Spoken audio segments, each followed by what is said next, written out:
दोस्तों 2017 के विधानसभा चुनाव से बात करते हैं और वो भी उत्तर प्रदेश की। शाहजहांपुर जनपद का जो लोकसभा क्षेत्र है उसमें कुल 6 सीटें हैं दोस्तों, और इन 6 सीटों पर काफी लंबे समय से कांग्रेस का कोई प्रत्याशी चुनाव नहीं जीत पाया है। अब राहुल गांधी और प्रियंका गांधी के नजदीक माने जाने वाले जतिन प्रसाद 2017 के चुनाव में उनका गठबंधन कांग्रेस और सपा का हुआ, तो जो तिलहर सीट है उस पर कांग्रेस ने बहुत बड़ी उम्मीदों के साथ जतिन प्रसाद जी को चुनाव में उतारा। एक बार तो ऐसा लग रहा था कि कांग्रेस इस सीट से तो कम से कम वर्षों बाद अपना खाता खोलेगी, लेकिन उनके सामने भारतीय जनता पार्टी ने जिस प्रत्याशी को उतारा उनका नाम था रोशनलाल वर्मा, और बसपा ने उनको अपनी पार्टी से बाहर का रास्ता दिखा दिया था, तो वो भारतीय जनता पार्टी में आए और टिकट भी ले आए। अब मुकाबला था जितेंद्र प्रसाद जी के बेटे जतिन प्रसाद से, उधर बसपा से निकाले गए विधायक रोशनलाल वर्मा जी से। दोनों का आपस में मुकाबला हुआ। एक बार तो लगा कि जतिन प्रसाद तो बड़े नेता हैं, सीट निकाल लेंगे, लेकिन चुनाव में एक नारा चला। ये नारा था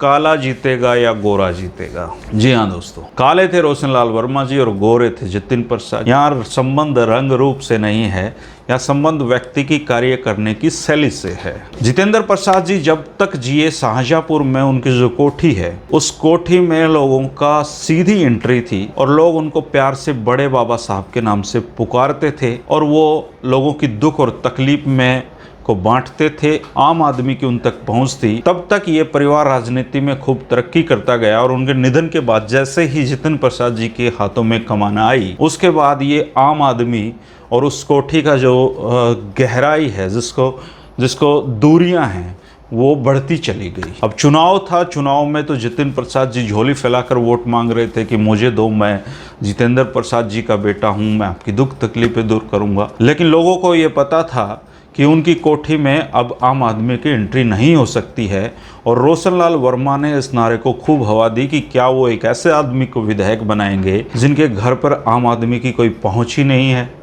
जो आम आदमी तो छोड़ो मीडिया के लोगों को कई महीनों में मुंह दिखाता हो। नारा चल गया दोस्तों, और जतिन प्रसाद जी पटखनी खा गए, विधानसभा का चुनाव हार गए। कांग्रेस के केंद्रीय मंत्री के रूप में शासन का मजा लेने वाले, जितेंद्र प्रसाद की विरासत संभालने वाले दिग्गज नेता जतिन प्रसाद जी एक विधानसभा का चुनाव नहीं लड़ सके, और पार्टी की खूब बेइज्जती भी हुई। राहुल और प्रियंका जैसे उनकी आदत है, कांग्रेस में ऐसे अनगिनत हीरे सजाकर रखे जाते हैं जिनका बाजार में कोई मूल्य नहीं होता। तिलहर सीट हारने के बाद भी जतिन प्रसाद की कांग्रेस में भूमिका कम नहीं हुई।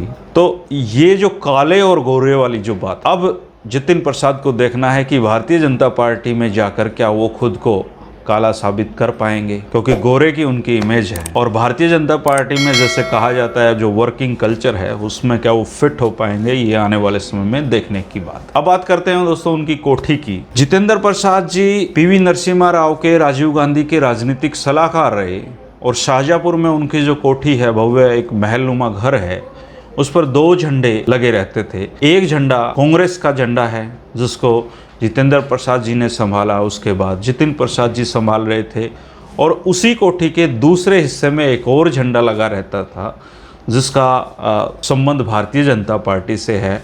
अब एक ही घर में 2-2 पार्टी के झंडे लगे होना खैर कोई बड़ी बात नहीं है, लेकिन चूंकि जितेंद्र प्रसाद जी कांग्रेस के बड़े नेता रहे हैं, तो उन्हीं के हाथ दूसरे हिस्से में जो उनका भाई रहता है उसमें बीजेपी का झंडा लहरा रहा था। अब ये फायदा हो जाएगा कि अब एक ही झंडा दोनों भाई लगा सकेंगे। अब जो ऑलरेडी भारतीय जनता पार्टी में हैं, उनका क्या हालचाल है ये भी थोड़ा सा जान लेते हैं। आपकी उत्सुकता बढ़ गई होगी कि जतिन प्रसाद जी तो अब भारतीय जनता पार्टी में गए हैं, तो उनसे पहले जो ऑलरेडी गया हुआ है उनके क्या हालचाल इसमें हैं, तो ये एक बार जान लेना हमारे लिए जरूरी होता। जितेंद्र प्रसाद जी के छोटे भाई का नाम था जयेंद्र प्रसाद जी। जब तक दोनों भाई जिंदा थे, इस कोठी पे लोगों की फरियादियों की तांता कभी टूटा नहीं, लेकिन जब दोनों का निधन हुआ तो राजनीति भी बट गई, और जयेंद्र प्रसाद जी के जो बेटे हैं जयेश प्रसाद, उन्होंने भारतीय जनता पार्टी का दामन थाम लिया। जतिन प्रसाद के चचेरे भाई जयेश प्रसाद ने भारतीय जनता पार्टी में अपना करियर बनाने के लिए खूब मशक्कत की, लेकिन उनका भी वही हाल रहा जो जतिन प्रसाद के साथ लोगों ने कर रखा है। जयेश प्रसाद एमएलसी कभी रहे हैं। जो निकाय के चुनाव हुए उसमें जयेश प्रसाद की पत्नी नीलम प्रसाद को भारतीय जनता पार्टी ने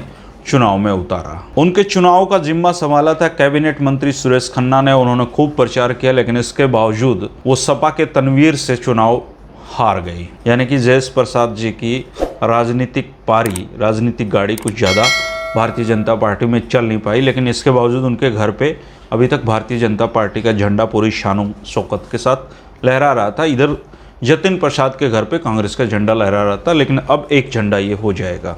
अगर आप कभी शाहजहाँपुर में गए हैं तो कलेक्टर परिसर के पीछे उनकी एक बड़ी सी महलनुमा कोठी है, और जितेंद्र प्रसाद जी थे उनको क्षेत्र की जनता बड़े बाबा साहब कहती थी, और उनके भाई जयेंद्र प्रसाद को छोटे बाबा साहब कहते थे। उस समय उस कोठी पर दोनों भाइयों में से एक हमेशा 24 घंटे लोगों की दुख तकलीफ़ों के लिए वहाँ पर मौजूद रहता था, और जब तक ये दोनों भाई जिंदा रहे उनका कांग्रेस में भी डंका बजता रहा और उनकी राजनीति भी चलती रही। दोनों के निधन के बाद इधर जतिन प्रसाद जी कांग्रेस में ही थे, जयेंद्र प्रसाद के बेटे हैं जयेश प्रसाद, उसने भारतीय जनता पार्टी का दामन थाम लिया था। जितेंद्र प्रसाद जी की अगर बात की जाए तो जितेंद्र प्रसाद जी कांग्रेस में निस्संदेह बहुत बड़े नेता थे, और उनकी जो अंतिम 2000 में उन्होंने जो बगावत की थी वो कांग्रेस में सोनिया गांधी के खिलाफ चुनाव लड़कर की थी, जिसमें वो बुरी तरीके से हार गए थे। लेकिन इसके बावजूद जितिन प्रसाद का कद कभी कांग्रेस में कम नहीं हुआ। उनको लोकसभा की टिकट मिली, वो जीते, 2 बार